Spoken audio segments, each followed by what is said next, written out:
Hello and welcome to China Focus. I'm Shelley Zhang. This month marks the 5th anniversary of protests that rocked Tibet back in 2008. But since then, the conditions they've been protesting have seemed to have only gotten worse. Over the past 2 years, more than 100 Tibetans have set themselves on fire in protest of oppressive communist rule. Joining us today via Skype is Kate Saunders, Communications Director for the International Campaign for Tibet. Hello, Shelley. Hi, Kate. Thanks for joining us. Now, this is the anniversary of the 1959 Tibetan protests is coming up on March 10th, as well as March 14th, the anniversary of the 2008 protests in Tibet. What's been happening there in the last 5 years? The wave of protests that swept across Tibet in 2008 in March and April transformed the political landscape in Tibet. And really, this is the only period in which protests and dissent involving almost every sector of Tibetan society have been continuing. In February 2009, the stakes were raised even further with the self-immolation of a young monk called Tape in Kirti Monastery in Naba in eastern Tibet. He walked out of his monastery after the Chinese authorities there cancelled a religious ceremony, set himself on fire. And this began a wave of self-immolations across Tibet. There have now been 107 Tibetans who have set fire to themselves. Most of them have died in a radical new form of protest and sacrifice. And what do you think, could you say what's the cause of all these self-immolations? The cause is the Chinese policies that Tibetans are finding increasingly unbearable. And in particular, there's a direct correlation between the self-immolations and Chinese oppression of religion, and its very oppressive campaign and aggressive campaign against the Dalai Lama. And although we don't know the last words of every one of the Tibetans who have set themselves on fire, we do know that almost all of them have overwhelmingly called for the Dalai Lama to be allowed to return home. Many of them have sought to indicate the religious context of their act of setting themselves on fire. Some of them have set fire to themselves outside monasteries. Some have had their hands in prayer position, and many of them have died while they were chanting prayers for the long life of the Dalai Lama. So what they're doing is something very strong and very important. They want to convey a strong message to the Beijing leadership that the Dalai Lama represents their interests and not the Chinese state. And I think that even if the Chinese government aren't concerned about the sheer number of the self-immolations, and I think they probably are, they must be concerned by the response among Tibetans to these self-immolations, because despite Beijing's attempts to set Tibetans against those who self-immolated, the overwhelming response from Tibetans to these individuals has been one of respect and compassion. And we've witnessed gatherings of thousands of Tibetans, very peaceful gatherings of Tibetans at the cremations of those who've self-immolated, chanting prayers for the Dalai Lama. So, and in these gatherings, the Tibetans have really demonstrated their intention to conform to the Dalai Lama's principle of non-violence. Let me ask about, you mentioned Kirti Monastery, where the first person set himself on fire. I know you've been spending some time with the Lama, who's the head Lama in exile of that monastery. And one of the things that the Chinese authorities have said very recently is that they have blamed that monastery, said that, because so many of the self-immolations have taken place there, they're saying the monastery is encouraging Tibetans to self-immolate. Has there been an official response to this from the Tibetan side? I've been spending some time with Kirti Rinpoche today in Brussels. He's just arrived, and he's been speaking to foreign ministry officials today in Brussels. He's at the start of a European visit hosted by the International Campaign for Tibet, and indeed he has been speaking about this.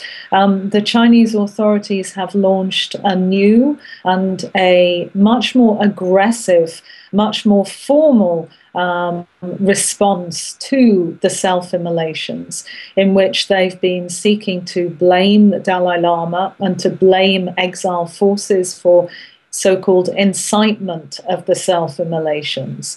But this only enables them to avoid taking responsibility and being accountable through their own policies. And so Kirti Rinpoche today has been speaking about the importance of the Chinese authorities addressing genuine Tibetan grievances that are leading to the self-immolations, and not attempting to look at some phantom instigation from outside which does not exist. Well, you said they're blaming the Dalai Lama, but is that new? That's not. You're right, that's not new. What is new, certainly in the last 2 months, has been the Chinese authorities' much more formal response to the self-immolations, in that they're taking measures to criminalize the self-immolations and anyone that they allege is associated with the self-immolations. And so what they're doing is creating a cycle, a vicious cycle of retribution against family, friends, or even onlookers to the self-immolations. And this can only worsen the situation. And we know that there's been great distress among Tibetans in Kirti Rinpoche's area of Tibet, particularly about the imposition of a suspended death sentence, which will likely be commuted to a life sentence, on a senior Tibetan monk who was the Chinese authorities charged with intentional homicide for the death of another monk due to self-immolation. Now, I've spoken to individuals who know that monk who was sentenced, and they believe that he's an extremely good man. They believe that, if anything, he would have dissuaded Tibetans from setting fire to themselves. And probably all that he did was perhaps pray for somebody who had self-immolated and died. But singling individuals out for such persecution can only aggravate the situation still further. And this is in line with the authorities' response since 2008 to both the protests that broke out and also to the self-immolations. The Chinese authorities have strengthened the military build-up in Tibet, and they've also strengthened the very policies and measures that are at the root cause of the self-immolations and the protests. What kind of response would you say the Chinese authorities should have? A more rational response, if the Chinese authorities were to be seeking to end the self-immolations and to end the unrest, they need to give Tibetans more space to express themselves. They need to address the emergency situation in Tibetan areas and implement existing measures for creating ethnic autonomy in Tibetan areas before the situation becomes too dangerous. Let me ask about the issue of ethnic autonomy. There's right now in Beijing, the two meetings are going on, especially the National People's Congress is supposed to be addressing the issue of ethnic tensions in the area. Do you expect any kind of proposals to come out of that meeting that would be helpful? I think that the way in which the Chinese authorities frame these issues and the reality on the ground are two very different things. The reality is that if you look at the situation among individuals, the Tibetans in their protests have always made a very strong point of distinguishing between the Chinese people and the Chinese government. And they have stated that their opposition, their dissent, is against the Chinese authorities' policies and not the Chinese people. And in fact, levels of you might expect that after 60 years, the Tibetan people have suffered such severe oppression, dispossession, marginalization, social breakdown, and such pressure from the policies of the Beijing government that they might respond in a more hostile and aggressive way. But instead, they have stuck firmly, they've adhered firmly to the Dalai Lama's principle of non-violence. And this is also a principle that is deeply embedded in Tibetan culture.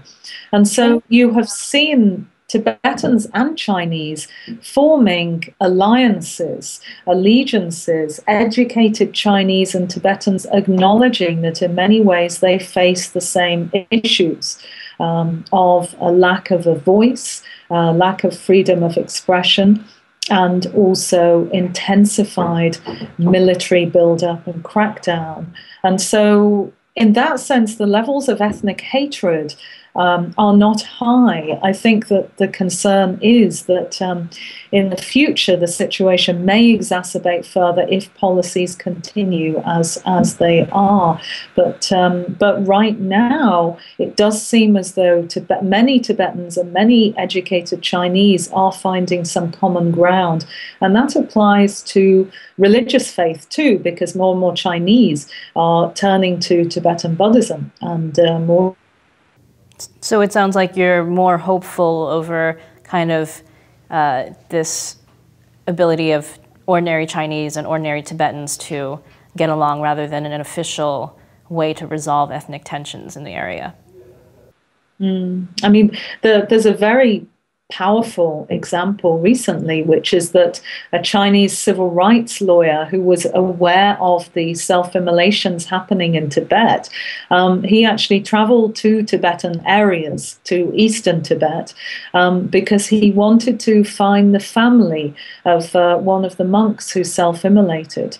And he did manage to track down the family. He wasn't able to speak to them, but he spoke to many local people in the area. And he was worried that he would be met with hostility. He was worried that people would hate him. But he came across Tibetans who were very hospitable, they were very kind, they were very helpful. And they reiterated, we don't blame the Chinese people, we understand that you're suffering too. And so he was able to go to the family home of the monk who died, to leave some money, and then he left a message with a neighbor saying that he'd left some money and he was a Chinese person who cared about what was happening in Tibet. That was a very powerful example of the sort of understanding that's being developed.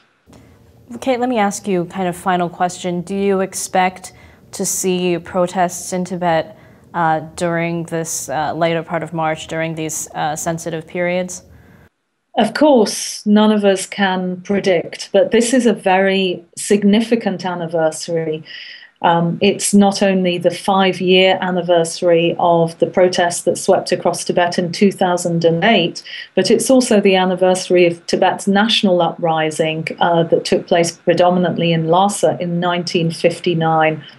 Tibetans are very well aware of the significance of the date. So it's impossible to know the outcome, but certainly Tibetans will be aware of it. And if tensions increase still further, then it's difficult to predict what the outcome will be. I think that a very important new development has been the way in which Tibetans are finding new strategies, developing new strategies to express themselves. Obviously, the self-immolations are at the extreme end of that scale, but there are many Tibetans who are peacefully developing initiatives in which to preserve and protect their religious culture and identity. They're on the front line of a life and death struggle to do that, and they know that. Thanks, Kay, for being with us today to discuss this topic. Thank you very much, Shelley. And for more on this and other issues in China, join us at ntd.tv. Thanks for watching.